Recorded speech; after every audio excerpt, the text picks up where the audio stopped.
One of the good things about having a lathe is you can make all sorts of things. You can make candlesticks, you can make random things like this pot, which I'm still in the process of fixing, doing. I've got to make a little stand of some description for it. All sorts of stuff.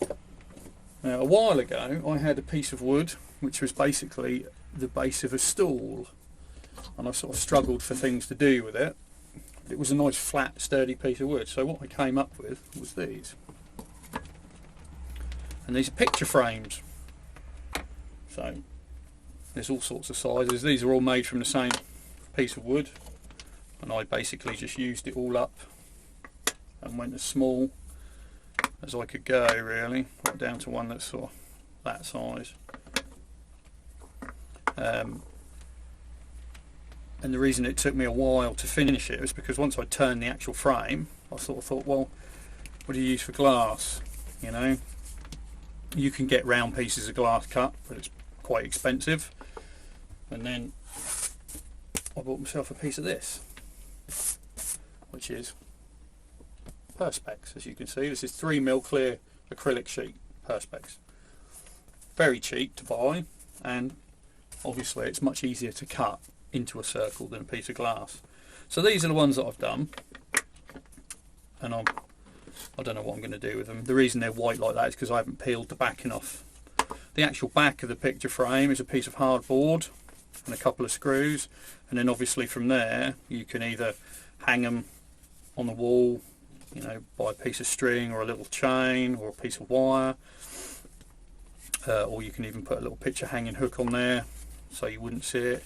You can make stands for them. I've got a plastic one here which I'm going to use as a template, so that the idea being there is that the picture frame would sit in and you could stand it up. This one, like I said, is a template. I'm going to make some for it that sort of hold them so that they sit quite nicely. But it's a relatively simple thing to make. Now, I've started experimenting a fair bit with different pieces of wood. Now, the thing that you probably don't want to do is, if you've got a log, if this was your log, you don't want to slice it up and think, right, I've almost got a picture frame, because you can see the problem there. It's going to crack. This is a piece of wych elm which is cracked, although for the project that I used this for, I wanted it to crack. So you can see the problem. If you cut that off a log and just turned it so it was nice and round and hollowed out the middle for your picture frame, you may end up with a crack, you might not.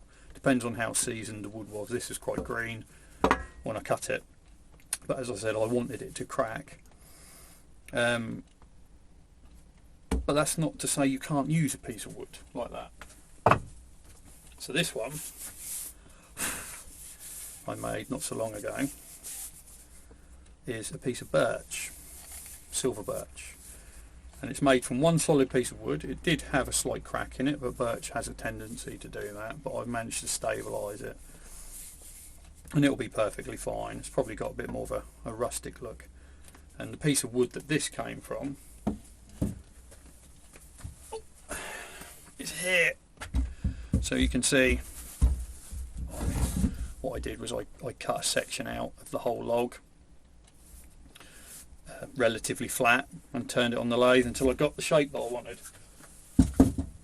And the other way to do it, if you don't have massive chunks of wood like that, and again the principle is the same.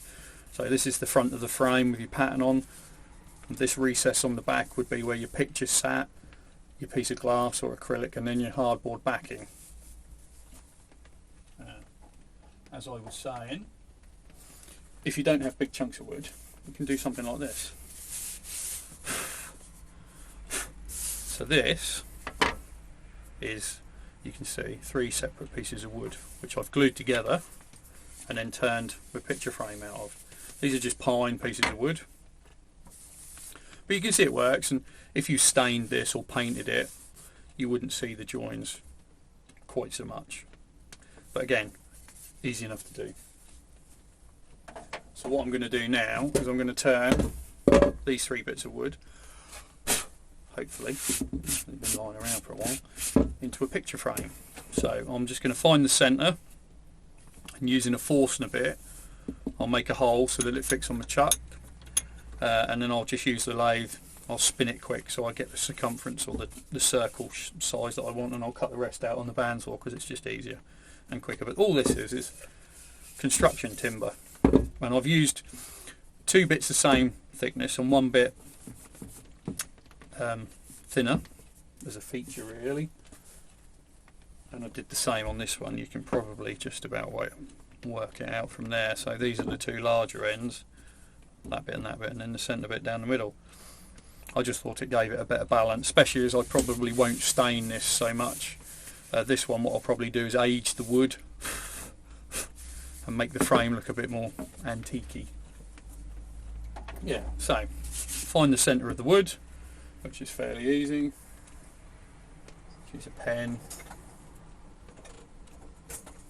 and a ruler, corner to corner, put a line, corner to corner, put a line, there we go, and that's more or less the centre. Might be a little bit out, but it's not too much. Yeah, that'll do. So I'll just hollow this out with a Forstner bit that's a bit bigger than my chuck is currently open to. That gives me a chance to expand the chuck, and then I'll get it round. Okay, so there we go. Cut out the circle in the bandsaw, so we don't need that bit. The next thing to do is to put the blank, if you want to call it that, on the lathe and start turning it. Now, the way I usually do this is I will get this side nice and flat and flush, and then I'll start making the recess for the picture frame. So this piece, so basically I'm turning it this way round, so I'll get this piece right, and before I start to take out the centre, yeah, so this piece how I want it and the depth of the recess and everything before I take out the centre, mainly because I don't have a set of jaws that will go big enough to hold the picture frame once I take out the centre. But what I do have is plenty of spare bits of wood. So for this, for example, is one that I've made to do this one with, but it's basically just a piece of chipboard, and I've made what you would, I guess you would call a jam chuck for it. Yeah, so then I can put that on the lathe, spin it round and turn the detail in the face. But you can use chipboard. I've got plywood one, whatever scrap bits you've got. So first things first, I'm going to get this face nice and flush.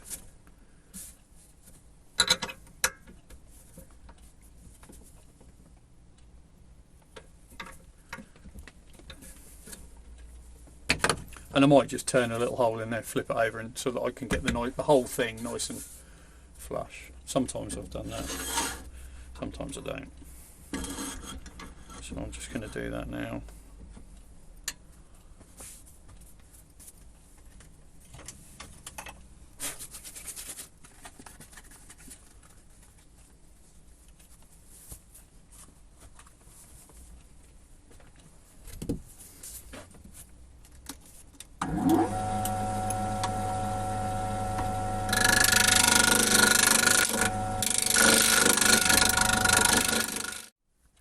Okay, so now what I've done is I've flattened off both sides and started to turn the shape. So this is going to have a slight angle on it, a bit like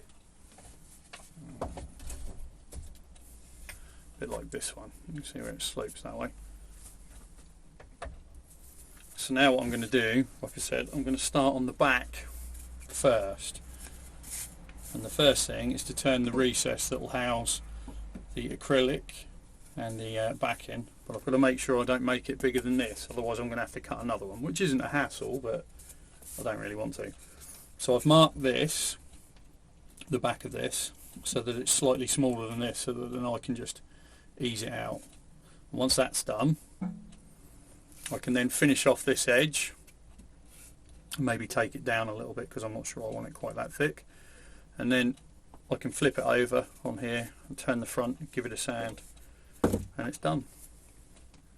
So I'm just going to turn this bit out now so I can fit my jam chuck on.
Okay,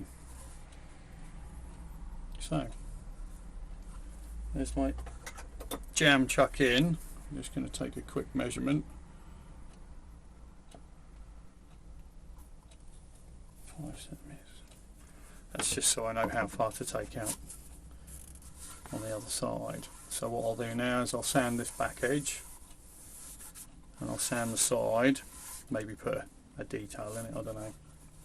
And then I'll flip it over, turn the front. So there you go. That's perhaps a bit tighter than it needed to be. So I may just take a little bit off there, but I don't know yet. So, and the idea is simple. Once I've finished doing all the bits that I want to on the back, I will just flip it over.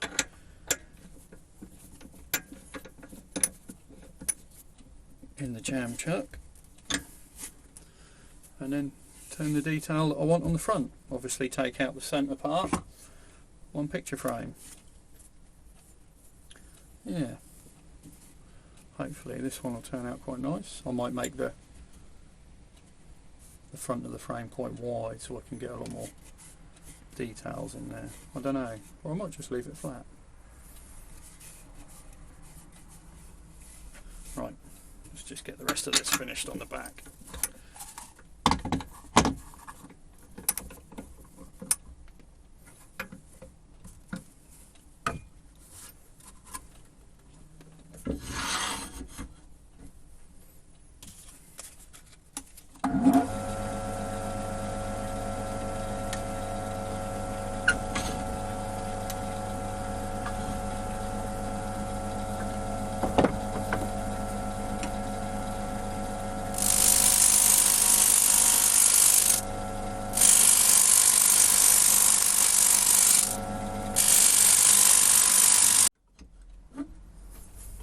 Okay, so I'm more or less happy with that edge now, and now I'm just going to start taking the centre bit out, and see how we get on.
Okay,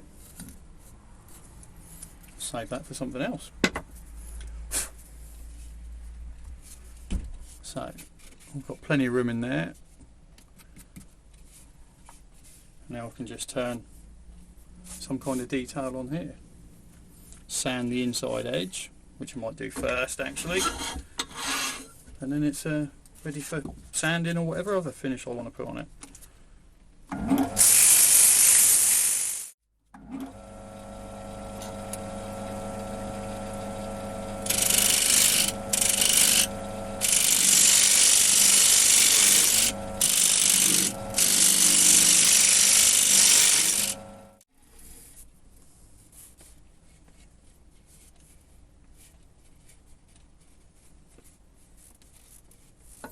Not too bad.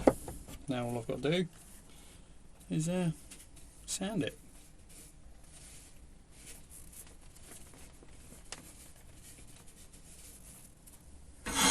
And pine like this isn't the best wood to work with in terms of that. You get a lot of tear out and stuff, but with a bit of extra work you can make it look nice. So I'll just get on and finish this off now. Okay, so there we go. There's the picture frame all done. Just get that off there. Now I've got to get it off the jam chuck. I should just be able to tease it off gently. There we go. Okay. I don't need that anymore.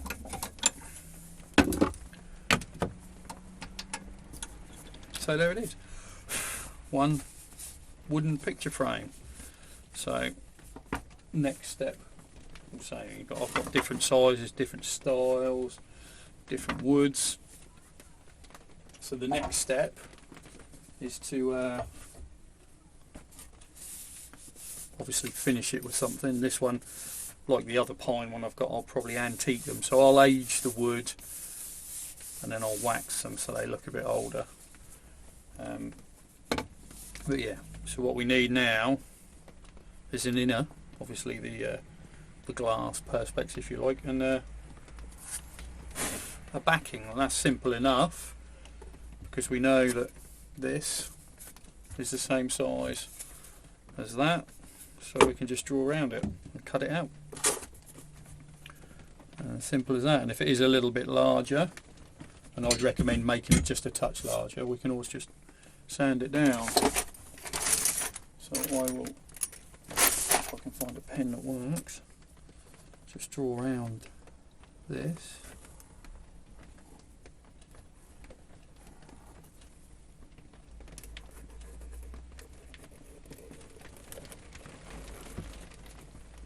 we go.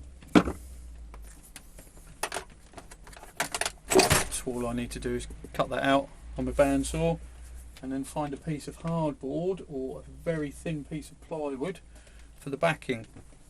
And you can see on the other ones that I've made, so I'm just holding it in with a couple of screws. And that's that really. Doesn't really get simpler than that. And as I said, you can make them in a range of styles and wood. So I guess the next thing to do will be to make stands for them, unless of course I decide to hang them, and in which case there's plenty of wood on the back of all of them to put a little, either put a hole so you can just hang it straight onto a nail, or a picture hanging hook, or actually fix a picture hanging hook to them. I'm not sure that I've got any of those, but I might have. Or even just a little hook and eye. If you don't want to use screws to hold the backs on, like that one, you can use these little things. So you just put a little screw in and then you can move it out of the way and change the picture. There we go. What I'll do is I'll finish these all up, give them a polish like this one is, and then obviously put the glass or acrylic in them, and they'll be ready, and we'll find somewhere in the house for them to go. There it is. There we go. Have to make a round picture frame on a lathe. Okay, thanks for watching.